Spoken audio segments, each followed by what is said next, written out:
In the last 2 episodes, I talked about borders and security.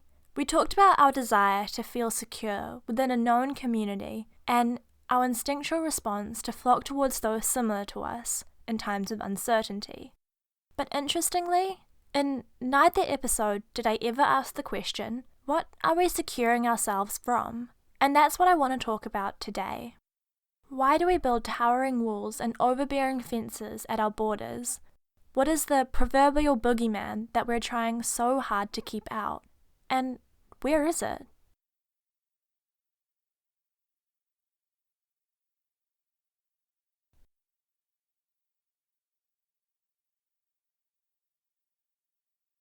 These are 2 excerpts from Ruben Anderson's book, Illegality Incorporated. Much is written about this threat, lurking outside the gates. News stories, documentaries, policy papers, academic tracts, and funding reports in which irregular migrants are followed, scrutinized, and probed.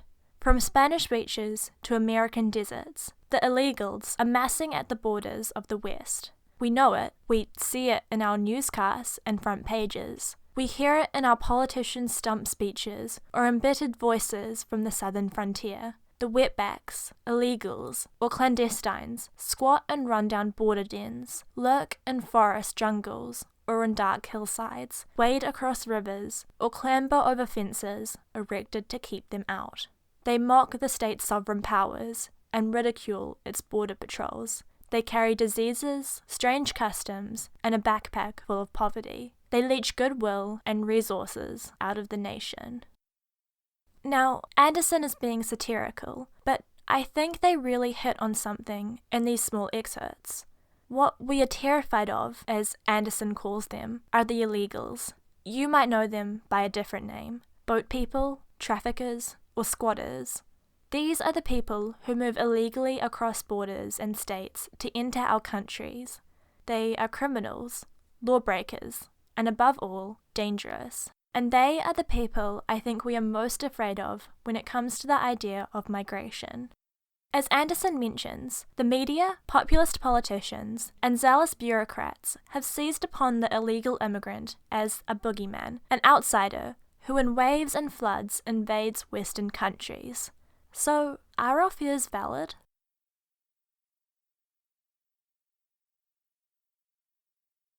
Let's back up for a moment and, like always, look at the concepts we're dealing with here. Illegal migration is the unlawful entry of a person across a country's border. Illegal migrants take several forms, 3 of which are most common: fraudulent entrants, those who enter a state using fake documents; visa duration violators, those who are already in a state and overstay their visa; and unauthorized entrants, those who enter another state clandestinely. When we talk about illegal immigrants today, I think we most often think of the latter, the people who are trying to get into our homes, not the people who are already here. Entering a state clandestinely usually involves illegal border crossings. In all instances, the entrant wants to avoid detection and hence inspection. This is all well and good, but why would someone choose to enter a state illegally? Surely if there is a legal way to enter a country, you would opt to do that? It sounds much easier and safer. Today, we'll be using Calais, France, as our case study to unpack these questions.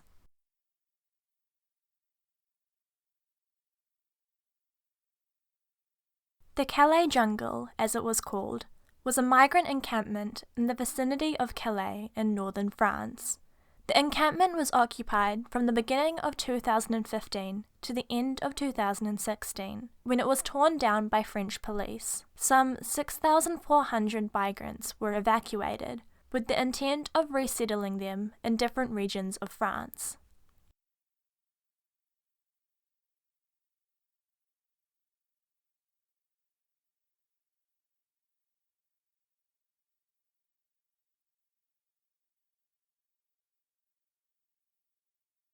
These people were here because they wanted to enter the UK, usually via the port of Calais or the Eurotunnel, and they'd do this by stowing away on lorries, ferries, or cars.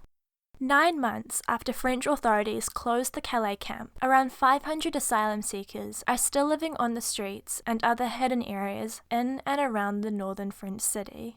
When the weather is clear, they say it's possible to see the British coast, just 30 kilometres away, giving the illusion of proximity to the UK.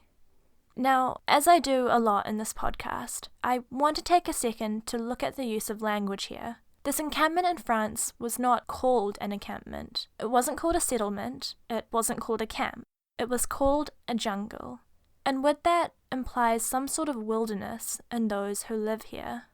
As Joseph Harker wrote, chances are your image of a jungle dweller ranges from the savages and head shrinkers of the old Tarzan-era movies to, if you're more 21st century, the isolated peoples of the rainforest.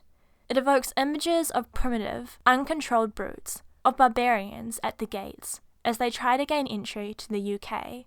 Who could possibly want these kinds of people tarnishing our green and pleasant land? But before these people even set up camp on the border, they first need to get to Calais, and with that comes a potentially dangerous journey. In 2014, The Guardian found that the migrant community consisted mostly of individuals from Eritrea, Somalia, and Syria. Many of them paid smugglers to get them to Calais via boat, risking their lives at sea. In 2016, the UN estimated that at least 5,000 people died or disappeared at sea while trying to reach European soil. These are the invisible deaths at Europe's borders.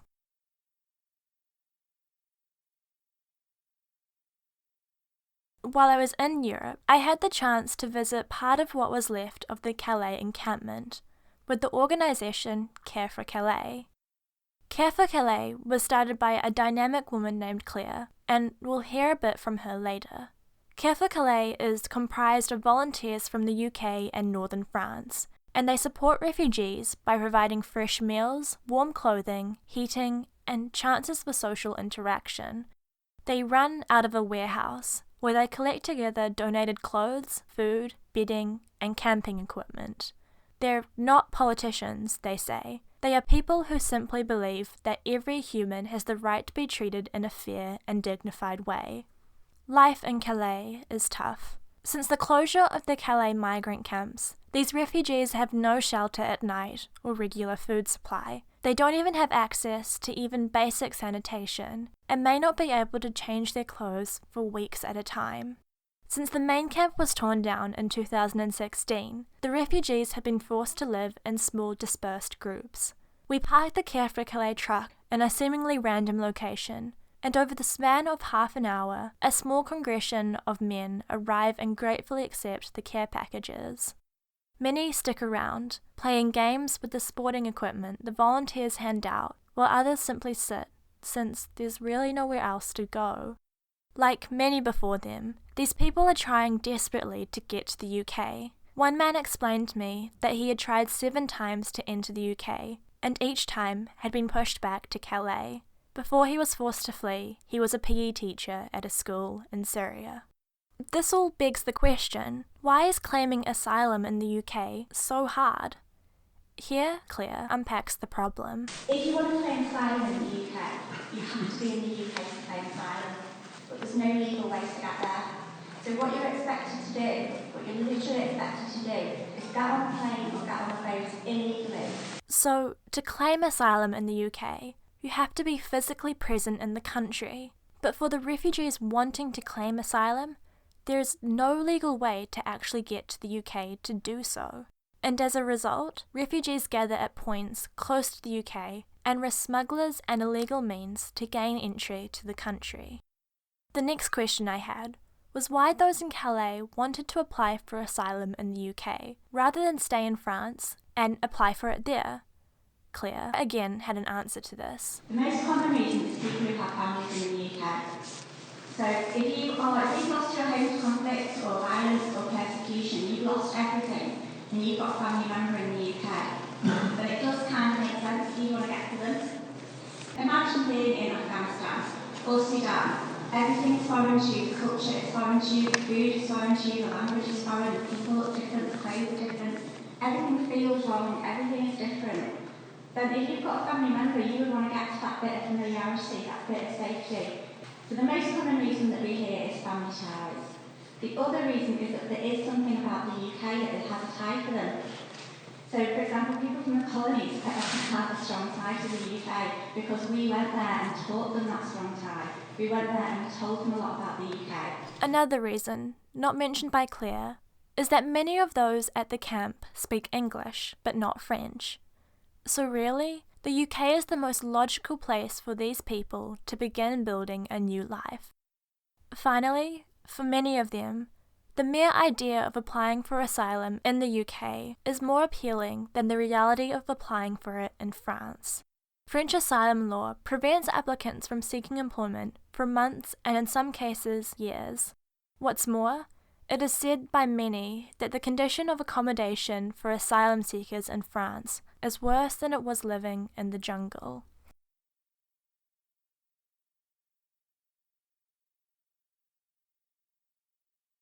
During my time with Care for Calais, one thing really stood out to me. While Care for Calais does take out food, offer blankets, and provide clothes to refugees, probably the most important thing they do is provide a place for refugees to charge their phones. Claire, along with her team, constructed a portable mass charging board, essentially out of some plugs, a generator, and a piece of wood. This board allows for what I could only guess was 50 electronic devices to be charged at once. When we set up the truck for the afternoon, the first thing the refugees did was take out their phone chargers from their pockets and set up their phones on the charger. It's something so simple, but it really challenged my idea of what a refugee is. These people, many are not from underdeveloped places. They're from developed ones, with technology and infrastructure. What they need is a place to charge their phone so that they can reconnect with the world and maybe contact loved ones or even family relations in the UK. Claire explains to me that even what Care for Calais does is not enough. Because what we do here, we take out, the clothes and the food and the blankets, but at the end of the day, that's not what they need. What they need is a safe home. And the only way that's going to happen is through reaching change, and we need your help to do that. Which brings me back to my original question.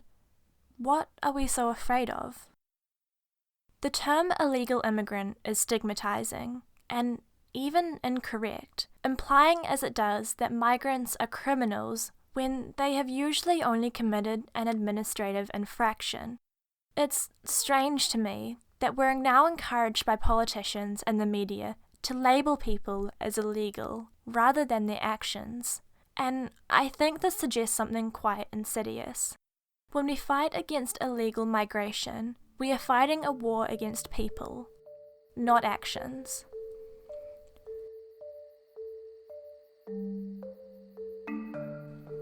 The 21st century has witnessed the systematic closure of legal routes of access for the poor, the vulnerable, and victims of persecution.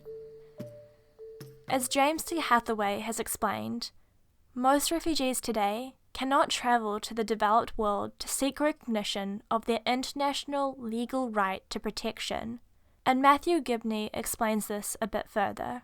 We have reached a contemporary paradoxical attitude towards refugees. Western states now acknowledge the rights of refugees, but simultaneously criminalize those who search for asylum. And so what we're seeing is the selective exclusion from authorized or approved routes of migration for those of whom states would prefer not to accommodate. So really, the fight against illegal movement has very little to do with saving people's lives. After all, it's not the minority of refugees who died on the journey that pose a challenge for policymakers. It's the majority who don't. Next time on Motion, climate refugees.